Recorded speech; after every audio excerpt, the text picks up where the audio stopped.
Alors le dernier match, Seattle Seahawks contre Green Bay Packers, c'est un horaire un peu bizarre, c'est dans la nuit de dimanche à lundi à minuit 40. Oui, ils s'en fait plaisir. Ils ont pris des horaires de finale de conférence pour le dimanche, je sais pas pourquoi. Ouais, Mais c'est un peu curieux. bon bah voilà, comme ça vous vous lèverez tard. Pour être sûr de ne pas le voir, pour ceux qui se lèvent tôt le lendemain. C'est dommage, bon pour une fois on aurait pu en profiter, mais tant pis. La dernière fois que ces deux équipes se sont jouées en playoff, c'était en 2014, il y a 5 ans, souvenez-vous, oui. avec le fameux onside kick qui passe entre les mains de Brandon Bostic. C'est Brandon Bostic. Exactement, Brandon Bostic. Je me souvenais, mais j'ai quand même vérifié, et effectivement quand tu revois l'action, c'est un peu triste pour lui quand même. Mais bon. Marshawn Lynch, tiens, on est à 10 touchdowns en playoff en carrière. Il n'est plus qu'à 2 unités de Terrell Davis et John Riggins, deux Hall of Famers. Il le sera sûrement. Hein. Probablement. On aime bien faire des petits points Hall of Fame les jeudis. Vous verrez que c'est dans l'actualité du site. Ouais. Est-ce que c'est une bonne idée de le faire? Est-ce que c'était une bonne idée de le faire revenir? Rien que pour ce qu'il a pu amener la semaine dernière et ce qu'il est possible d'amener sur ce match. On voit qu'il apporte toujours cette énergie avec son touchdown qu'il a marqué notamment contre, j'ai déjà oublié l'adversaire, contre Philadelphie. Les fans des Eagles excuseront. C'était parce qu'ils n'étaient pas glorieux.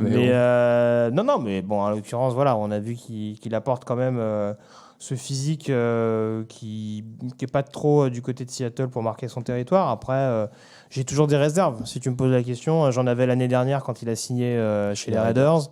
C'est pas maintenant, alors qu'il a fait quasiment une année blanche. Le fait qu'il revienne à Seattle, là encore, on parlait de contexte tout à l'heure.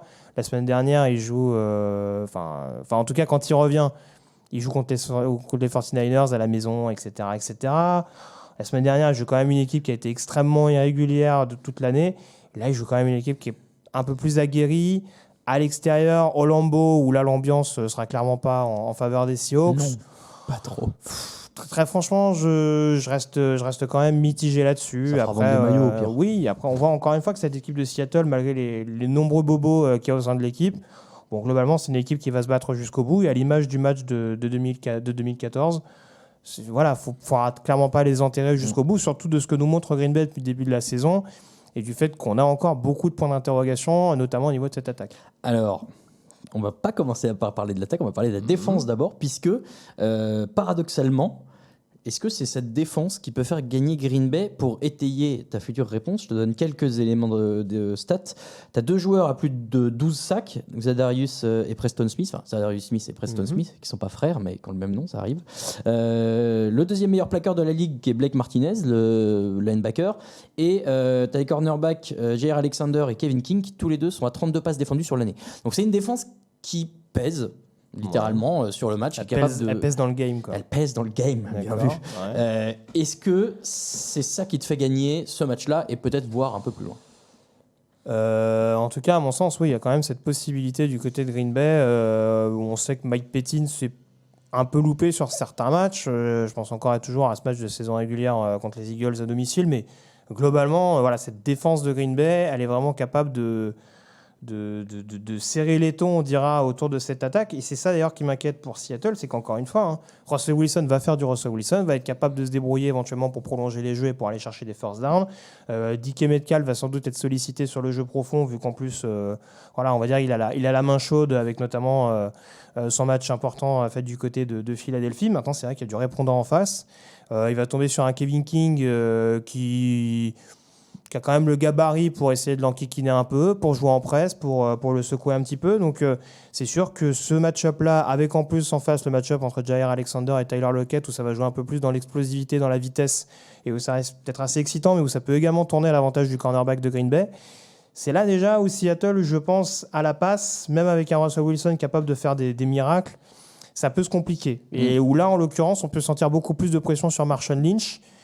Et contre une équipe de Green Bay qui, en effet, est capable, notamment sur le run-stop, avec une ligne défensive, à l'image d'ailleurs de la O-line, qui ne fait pas beaucoup de bruit, mais qui est vraiment très, très efficace.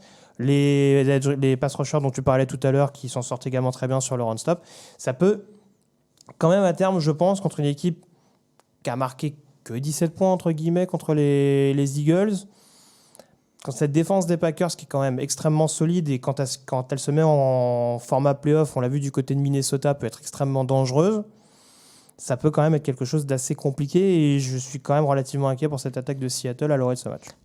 Alors, est-ce que la défense de Seattle, du coup, question inverse, peut bloquer l'attaque de Green Bay? Quelques éléments, encore une fois, de stats. Aaron Rodgers qui a 4 touchdowns en playoff d'égaler Peyton Manning et qui serait donc le 4e meilleur marqueur Décidément, il l'égale tous cette de saison, c'est l'histoire. incroyable. Ouais, il est très fort. Et Aaron Jones qui sort d'une excellente saison au sol. Il y a quand même des arguments du côté de Green Bay. La défense de Seattle, même si elle est plus aussi dominante qu'elle a pu l'être au moment des Super Bowls joués, reste une référence en NFL, notamment en termes d'expérience et de joueurs qui ont cette expérience des playoffs. Là aussi, il y a un match-up qui est serré. Et d'ailleurs, de toute façon, ce match, j'ai l'impression que c'est le plus serré des 4 du week-end. Je mettrai deuxième derrière le San Francisco Minnesota. Bon, j'ai Ah donné ouais. mes arguments tout à l'heure, mais offensivement, c'est sûr que cette équipe de Green Bay, on ne sait jamais trop quel visage elle va montrer. Après, c'est vrai que c'est ce que je disais un petit peu à demi-mot en parlant de la défense. C'est vrai que j'ai souvent été critique, notamment sur le côté un peu irrégulier d'Aaron Jones, sur cette, sur cette sensation qu'Aaron Rodgers, tout au long de la saison, n'avait pas forcément cette assise qu'on pouvait retrouver ces dernières années. Bon, on prend un petit peu d'âge et puis voilà, mais on sent en tout cas que des fois, niveau timing, c'est pas ce qui est plus optimal. Après, je trouve que cette ligne offensive est peut-être pas suffisamment mise en avant. Il y a quand même un boulot assez solide qui est fait. Bakhtiari, Il y a Bakhtiari, tout à fait. Il y a le rookie Elton Jenkins qui s'est fait une très bonne place au poste de garde, qui vraiment donne pleinement satisfaction du côté du Wisconsin. Donc, très franchement, cette équipe-là, dans les tranchées, il va falloir aller la chercher. Et on sait que Seattle, sur la ligne défensive, même s'ils ont eu quelques petits soucis en début d'année avec pas mal de blessures, c'est pas l'équipe qui est forcément capable de mettre énormément de pression sur le quarterback cette année. Même s'il y a eu 2 sacs de Quinton Jefferson le week-end dernier qui ne sont pas à mettre de côté, même s'il y a un Jalen Clowney qui est capable, bien entendu, de secouer en playoff un petit peu l'ami Aaron Rodgers, merci. Mais en tout cas, c'est sûr que ce match-up-là également me pose un petit peu question pour Seattle, mais il va quand même falloir, du côté d'Aaron Rodgers, montrer vraiment le visage playoff, se mettre en mode playoff. Et pour l'instant, depuis le début de la saison, ça reste quelque chose qu'on a encore du mal à voir. Donc, je te dirais avantage Packers quand même, là encore, selon moi. En tout cas, ils ont cette polyvalence qu'ils sont capables d'utiliser à bon escient avec un Aaron Jones en plus qui peut sortir du backfield. Mais il va falloir le montrer contre une équipe de Seattle qui peut se montrer opportuniste quand il y a besoin de le faire. Très bien. Eh bien voilà pour les clés sur les 4 matchs de Divisional Round. On va maintenant passer au prono.